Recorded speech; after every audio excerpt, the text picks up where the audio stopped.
We're here today with Andrea Buckeridge. Andrea, so we're going to go back in time. I'd love to know, when you were younger, when you were a kid, just starting out in tennis, what was your biggest goal at the time? I love that. I grew up with tennis courts across the road. My mum played tennis. I was desperate to start. But at that stage, you weren't allowed to start playing until you were 10. My older sister had lessons. So from 8 to 10, I sat for 2 years and watched her lessons. And then when I was allowed to start, she would hit with me, but the biggest goal was not to make a mistake, because she would say, if you hit it out, I'm going home. And she would go home. So I became a very consistent player. And I guess my biggest goal then was really just to keep improving. I loved it. Everyone hung out at the tennis club, and I just wanted to do better and to win tournaments and to get my name in the Australian Tennis Magazine, because they used to list who had the most points. So I didn't have grand plans. I know Casey Delacqua, she had painted her bedroom purple and green because she wanted to win Wimbledon, but I was Uh, probably more. I just wanted to get better because I loved the sport. at that time, did you ever imagine that one day women's sports, women's tennis would be where it's at now? No, I mean, just how the world has exploded in terms of digital, in terms of access, in terms of where the game is now compared to where it was when I started. Just the professionalism of the game, the globalization of the game. It's phenomenal. The changes in the last 40 years. What's one thing that's happened that you never imagined you'd see in your lifetime? Um, I mean, it's probably numerous things. It's the game itself that's changed so much. I mean, I started with a wooden racket. I can say that's how old I am, just for a short time. But the rackets are just, graphite, carbon. I'm not sure if you've been and watched a professional match Yes. up live, like just how hard they hit the ball and how fast, Yeah. and the power and the athleticism of the players, and also that it's a career now. It's a tour, it's an industry. So there's that. But from coaching has been revolutionized. Anyone can film you doing your serve and analyze you in real time. Just the prize money and the professionalism and what's on offer for players now. It's amazing. Speaking of prize money, I mean, this has been one of the most debated things in sport or in the last few decades.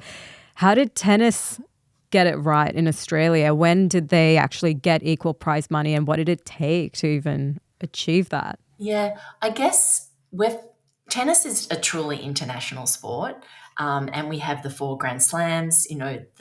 The French Open, Wimbledon, the US Open, and the Australian Open. So the Grand Slams are really a powerful force in tennis. And so, the US Open led the way with prize money over 50 years, equal prize money over 50 years ago. Australia followed, and then the French followed in 2006, and Wimbledon in 2007. And, Wimbledon's starting next week, and it's, over 17 years ago, which is phenomenal. And I don't know if you know the story of women's professional tennis in the original nine. So basically, there was 9 women that signed on for $1 each to start the first women's professional tour. Tennis had just gone into the open era, and they were playing tournaments. This is Billie Jean King Cup, and the two Australians, Kerry Melville Reid and Judy Dalton.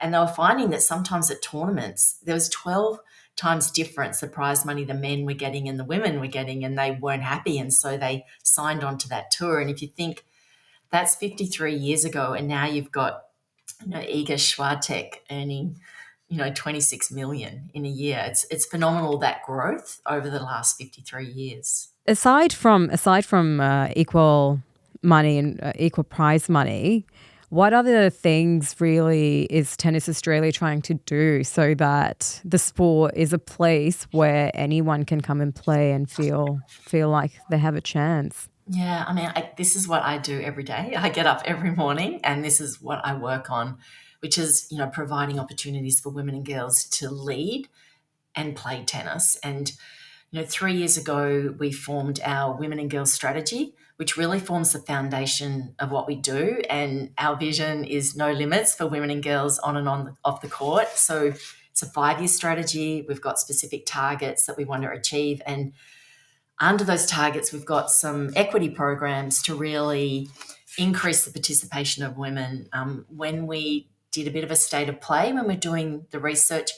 Women are really well represented in leadership roles and on boards in tennis, but at that community level, we found only 26% of club presidents were women. So women didn't want to step into that senior leadership role, but we had like 75% were secretaries. And we really wanted to change that because one of our strategic priorities is that women have an equal voice and that, that we're at the decision making table. We bring that gender lens from, our lived experience, and also that we're role models for young people, both boys and girls. So the first of the programs is Learn to Lead, which is for young women aged 14 to 18, which we started last year. We've had over 138 girls through that program. We co-designed the program with young people. It's really about them stepping up and finding their place in tennis, because we wanted to amplify that youth voice in tennis, because as with all sports, teenage girls drop out of sport more so than boys, and we wanted that voice in their local communities. And so as part of the program, they do an action learning project where they identify a gap and they go back into their tennis community and they deliver some programs for women and girls. And it's just, to see these 15 and 14-year-old girls delivering programs, to the younger ones.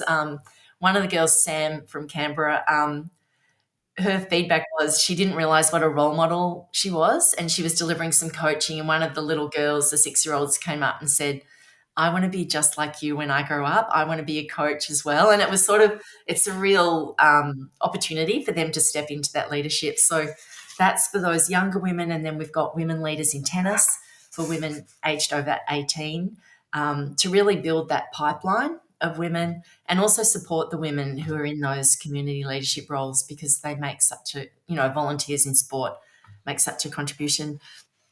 Other things that we've been doing in terms of making sure that women are well represented in the media, in the AO broadcast team. We've really purposefully recruited women for those roles and trained them. So at the AO last year, we had 47% of our AO broadcast team were women, which is wonderful. And then women from those have gone on to work, for the bigger stations. You've got Casey and Sam and Alicia, which is wonderful to have those voices out there. And I guess the area that we've really been working on is in the coach area. Coach Connect, which is a program that connects our coaches. For the first time ever, we've got over 1,000 women coaches. We've increased it by 44% over the last 5 years, because it's so important at that ground level that we've got women coaches to get that next generation through.